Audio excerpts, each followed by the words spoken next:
The sweeper keeper. It's 2025, and the modern game has been reduced to a single, brutal tactical law: compress the space. This obsession with the high line, this relentless push to win the ball back high up the pitch, is changing the game as we know it.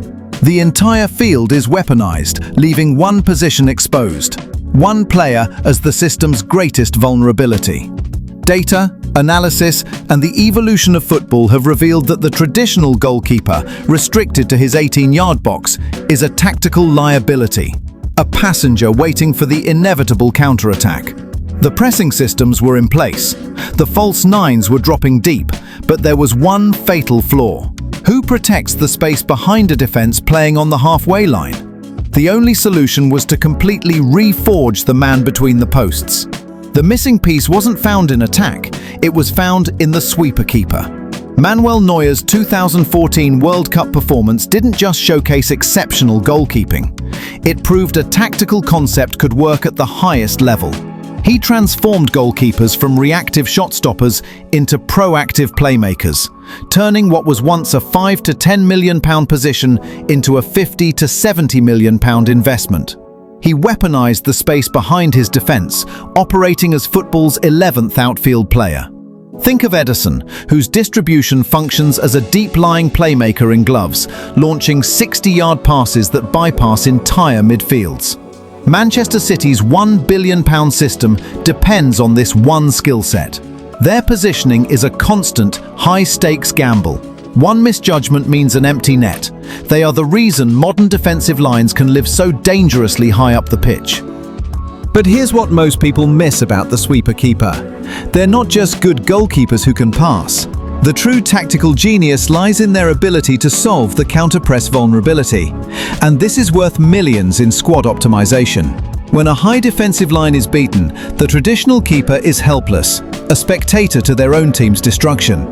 The sweeper keeper, however, acts as a human offside trap, patrolling the 30-yard zone outside the box.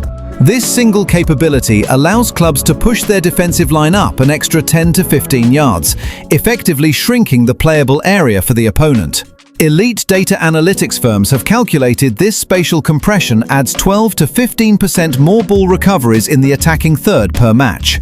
Alisson Becker, for instance, may not have Ederson's laser-guided long pass, but his anticipation and speed off his line are crucial, snuffing out breakaways before they even become shots on goal. Liverpool's £65 million investment in Alisson wasn't about shot stopping, it was about buying tactical freedom. The shift is from saving shots to preventing chances, a subtle but profound tactical twist that underpins the entire philosophy of modern positional play. The goalkeeper is no longer a safety net, they are the keystone of system. Without them, everything collapses. The ball-playing defender. Next time you watch Liverpool, don't watch the forwards, watch Virgil van Dijk for 5 minutes straight.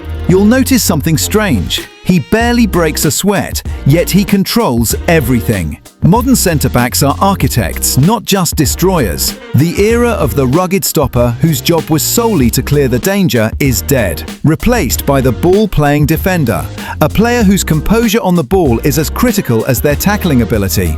Van Dijk epitomizes this, his calm presence allowing him to control the tempo of the game and break pressing lines with passes that are measured, not hopeful.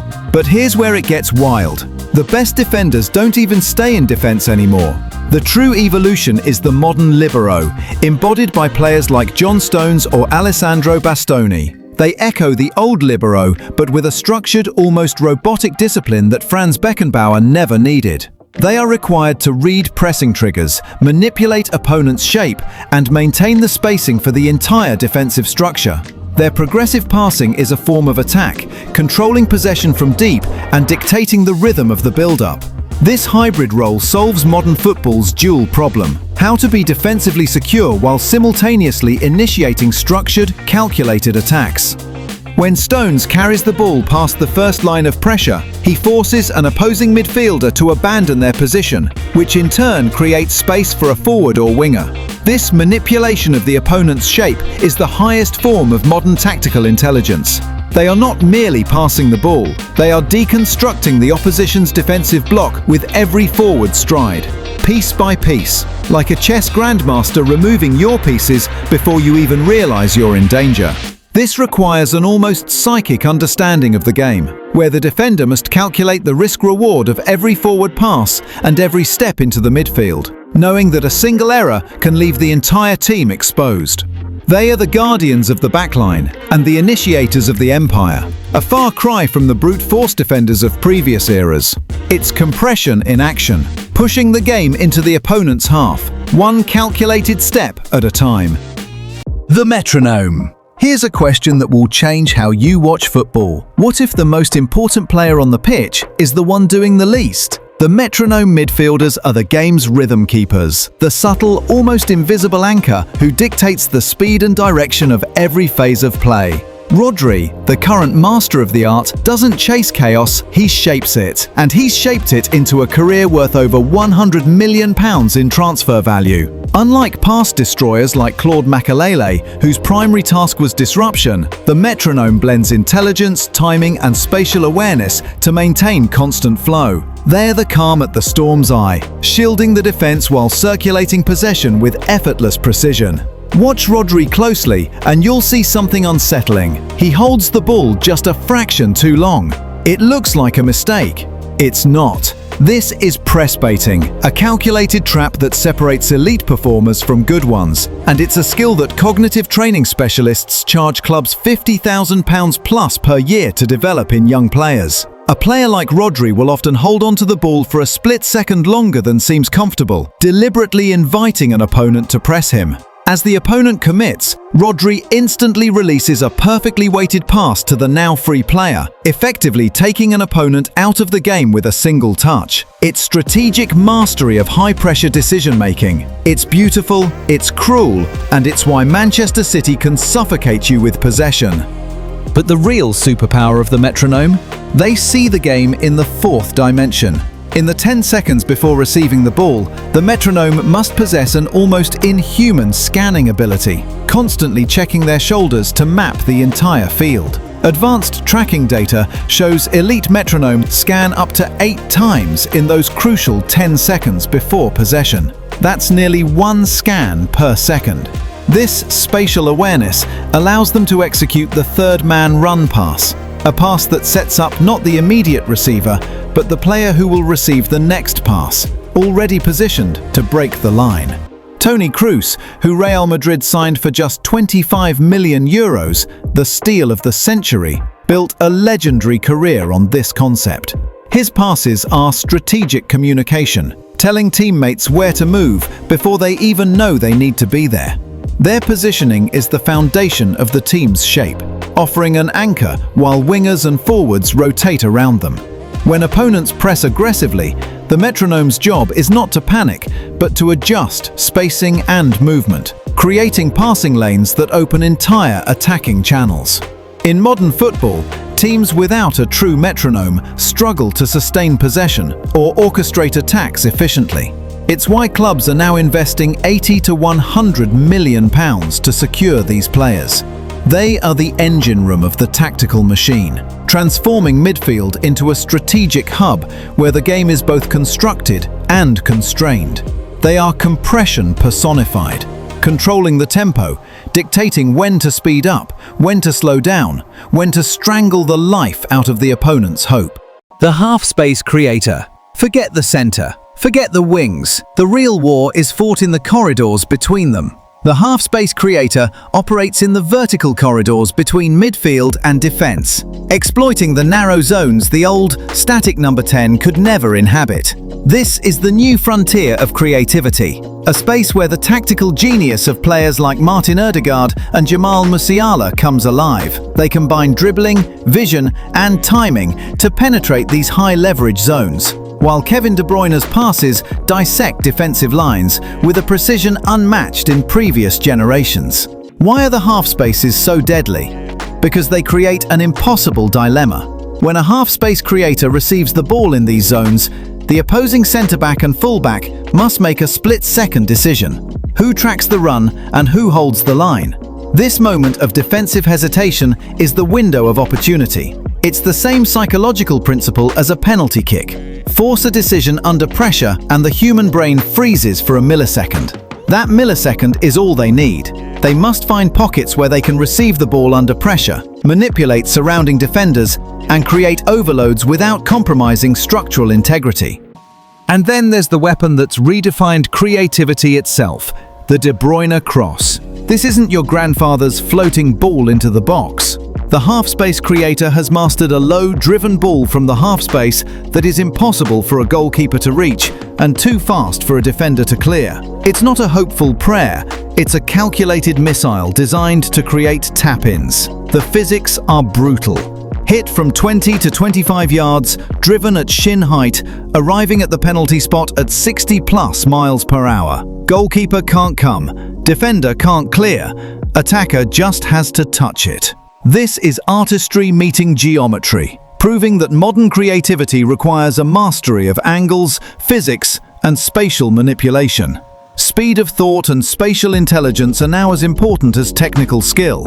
These players redefine midfield artistry. It is now tactical, disciplined, and decisive, blending imagination with systemic responsibility. The role solves modern football's challenge of combining attacking penetration with defensive coverage, proving that flair now requires as much intelligence as it does raw talent. The half-space creator is compression weaponized. They take the squeezed space and turn it into the most dangerous area on the pitch. The inside forward. Pop quiz. Where does Mohamed Salah actually play? If you said right wing, you're not necessarily right. He starts there, but that's just the disguise. The inside forward is the modern striker masquerading as a wide attacker. They start near the touchline, but their true destination is the goal, cutting inward into the half space to exploit channels vacated by dropping forwards or pressing strikers. Mohamed Salah and Bukayo Saka attack higher up the pitch than traditional wingers, prioritizing goal scoring over tempo control. Unlike the classic touchline huggers, whose main objective was to deliver a cross, the inside forward prioritizes verticality and direct impact on the scoreline. The genius is in the inverted movement, a left-footed player on the right flank cutting onto their stronger foot. This simple positional change fundamentally alters the geometry of the attack, creating a shooting angle that is far more dangerous than a traditional cross. It's a pattern interrupt for the opposing fullback, who is forced to choose between tracking the forward inside, leaving the overlap open, or holding their position and allowing the shot. There is no right answer. That's the point. Damned if you do, damned if you don't. They time diagonal runs, anticipate defensive shifts, and operate in tandem with the central forward to overload the opposition system. But here's what separates the good from the great: interchangeability. The best inside forwards don't just occupy one space. They swap flanks mid-game, briefly occupy the central forward position. This constant rotation is controlled chaos that prevents the opponent from settling into a defensive rhythm. The defender's brain can't create a pattern, can't settle, can't anticipate. They are not just goal scorers, they are spatial manipulators, using their movement to draw defenders out of position and create the critical gaps that the rest of the system exploits. Their positional intelligence turns spatial vacuums into scoring opportunities, and their speed forces defenders to make split-second decisions. A moment of hesitation is a goal conceded. The inside forward solves the modern problem of scoring from wide zones without sacrificing the team's pressing or defensive structure, making them the lethal spearhead of every modern attack. They are compression's most ruthless output, taking squeezed space and converting it directly into goals. The wide playmaker. The wide playmaker is the master of offensive circulation, the player who controls tempo and ball retention from the flank. Jack Grealish and Riyad Mahrez drift inside from wide positions, but their focus is on influence and creation, not penetration. They operate deeper than the inside winger, connecting midfield to attack and dictating rhythm. The tactical mastery here is isolating the fullback. By holding the ball on the touchline, they draw the opposing fullback out, creating a massive pocket of space in the half space for a teammate to run into. But here's the beautiful cruelty. Grealish is a master of the slow-motion dribble. He's not trying to beat you with speed.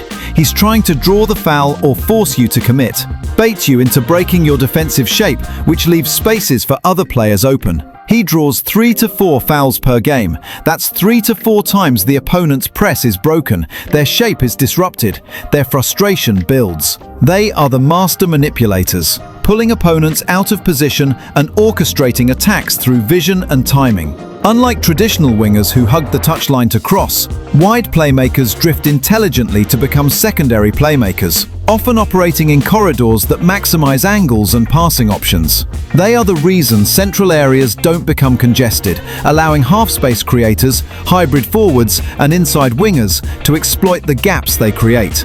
Their movement is a form of strategic deception, always available, always in space, always with time. The wide playmaker solves the modern problem of offensive overload without compromising ball retention, combining technical skill, vision, and subtlety to influence games without ever needing to touch the final ball. They are the unseen hand that guides the attack, the pressure valve of the system, always available for a safe pass to relieve intense pressing. Their subtlety is their weapon. They don't look like they are doing much, but their high volume of successful passes and their ability to keep the ball in the final third is the silent engine that keeps the possession machine running. They are compression's patient side, holding the ball, keeping it, slowly suffocating the opponent's will to resist.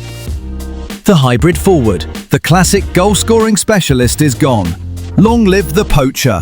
The hybrid forward is the evolution of the striker, nomadic, versatile, and tactically indispensable. The days of the static poacher waiting in the box are over. The modern number 9 must be a multi-dimensional weapon. Kylian Mbappe moves from wide to central, dragging defenders and creating space. Erling Haaland drops deep to link play, pressing or stretching lines simultaneously. Wait, Haaland drops deep? The guy who scored 52 goals in a season by standing in the box? Yes, and that's exactly why he's so terrifying. The tactical genius of the modern hybrid forward is the false 9 inheritance. The ability to drop deep into the midfield, not just to receive the ball, but to force the centre-back to follow them. This action is a pattern interrupt that creates the critical central gap that an inside winger or half-space creator can run into. The centre-back faces an impossible choice. Follow Haaland into midfield and leave a gaping hole behind, or stay in position and let him receive the ball and turn. And if you think you've solved it by staying back, he's already spinning and sprinting into the channel run, exploiting the space between your centre-back and full-back with terrifying speed. This movement is strategic stretching that pulls the entire defensive line apart like taffy. But the hybrid forward's job doesn't start when they get the ball. It starts when the opponent has it. These players are responsible for pressing, positional rotation, and linking with midfield. They must be the first line of defense, leading the high press with intelligent angles and relentless energy. Their movement is calculated, creating tactical overloads while maintaining a terrifying scoring threat. They operate in synchrony with inside wingers and half-space creators, exploiting vacated zones with timing and anticipation. Technical finishing, blistering speed, and spatial awareness combine with intelligence to create an unpredictable attacking force. In modern systems, strikers who only wait in the box are liabilities. Hybrid forwards adapt to overloads, presses, and defensive shifts, making them the perfect spearhead for possession-based or transitional football. They are not merely goal scorers, they are tactical disruptors, using their movement and work rate to initiate the entire system's defensive and offensive cycles. They are the embodiment of the modern demand for a player who can do everything, everywhere, all at once. And they are compression's sharpest edge, the final, lethal point where all that squeezed space converts into goals. The system merchant. Here's the uncomfortable truth. Your favorite player might be suffocated in tactical systems. Incredible individual brilliance. Moments of magic. But what if those moments are breaking the system? The system merchant is football's ultimate team-first archetype. A player whose primary value lies in fitting and enhancing the system, not in individual glory. Kai Havertz, Bernardo Silva, and Josko Gvardiol embody players who shift between positions seamlessly, execute rotations precisely, and maintain structural harmony even under intense pressure. They are the ghost in the machine, the player whose true value is invisible on the highlight reel but indispensable to the manager. The tactical mastery of the system merchant is rotational fluidity, seamlessly transitioning from a left-back to a central midfielder like Gvardiol, or from a winger to a false nine like Bernardo Silva. This is not versatility, this is systemic intelligence. They maximize tactical stability, creating overloads, connecting lines, and preserving balance. Their technical skill is matched by intelligence. Positioning, timing, and decision-making are their currency. They solve modern football's biggest problem: how to maintain efficiency, adaptability, and control without compromising attacking threat or defensive solidity. They are the glue holding complex tactical machinery together. Without them, even the most talented team collapses under its own complexity. But here's where it gets controversial and personal. What happens when a player's individual brilliance clashes with the system's iron will? This is the nuclear question facing Ruben Amorim and Bruno Fernandes at Manchester United right now. Amorim's system demands supreme positional discipline, a system merchant mindset where every player has a specific role, a specific space, a specific responsibility. Fernandes is a player whose genius is rooted in chaotic, high-risk creativity, the audacious attempt, the moment of individual magic that can unlock any defense or lose the ball in a dangerous area. He is the antithesis of the system merchant. Is Amorim trying to transform a chaotic artist into a system merchant? And if so, is that transformation killing the very genius that makes Fernandes exceptional? It's a tactical battle for the soul of a player, and it proves that even in the most optimized systems, the human element of genius remains the final, most unpredictable variable. Can chaos exist within compression, or does the system always win? This is the existential crisis of modern football, and we're watching it play out in real time at Old Trafford. The system merchant represents the ultimate expression of compression, the player who sacrifices everything for the collective, who becomes invisible so that the system can be invincible. But maybe, just maybe, there's still room for the artist who refuses to be contained. So there you have it, the 8 modern archetypes that rule the beautiful game today, from the sweeper keeper to the system merchant who represents its ultimate conclusion. Have we optimized football into beautiful perfection, or have we optimized the chaos and unpredictability out of it entirely?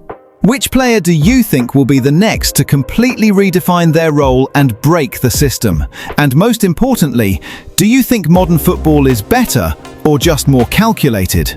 Let me know in the comments below. And if you want more deep dives on football's evolution, the stories that shaped the game, and the tactical battles happening right now, make sure to subscribe, because the next chapter might just tear up everything we think we know.